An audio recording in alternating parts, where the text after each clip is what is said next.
shadow grows on the wall behind.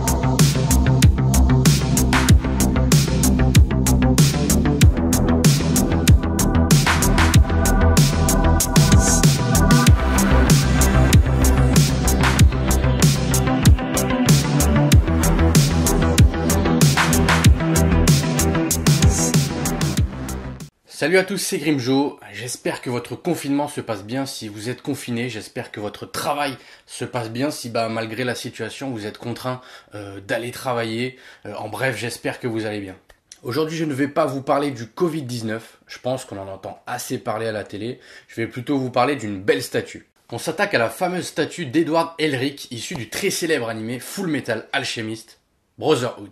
Oniri Creation nous fait revivre la scène de combat finale opposant Ed à Phaser quelques secondes après le sacrifice de son frère Alphonse. Si vous êtes un petit peu perdu parce que vous n'avez jamais vu Full Metal Alchemist Brotherhood, j'ai un petit conseil à vous donner, foncez, Brotherhood.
Oniri frappe fort avec un produit très qualitatif.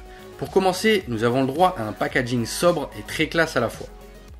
À l'intérieur de celui-ci, nous retrouvons un beau certificat avec inscrit dessus le numéro de votre statue, ainsi qu'une belle notice de montage illustrée.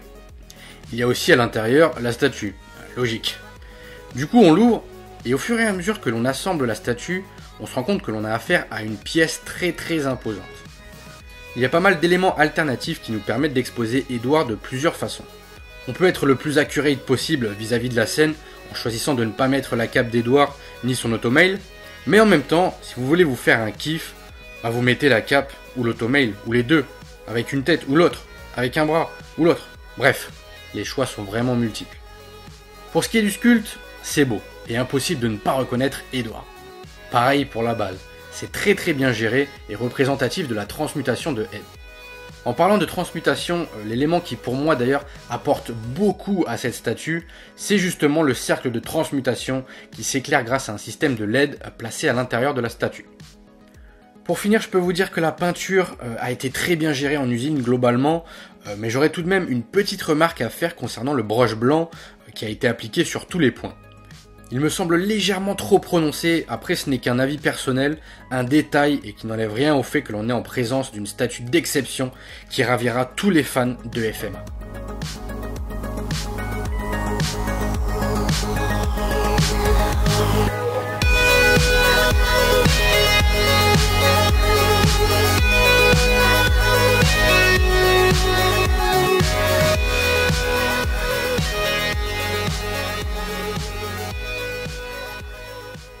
Et voilà, la vidéo est terminée, j'espère qu'elle vous a plu. Si vous souhaitez acquérir la statue, je vous ai mis un lien dans la description. Il reste quelques exemplaires, alors foncez.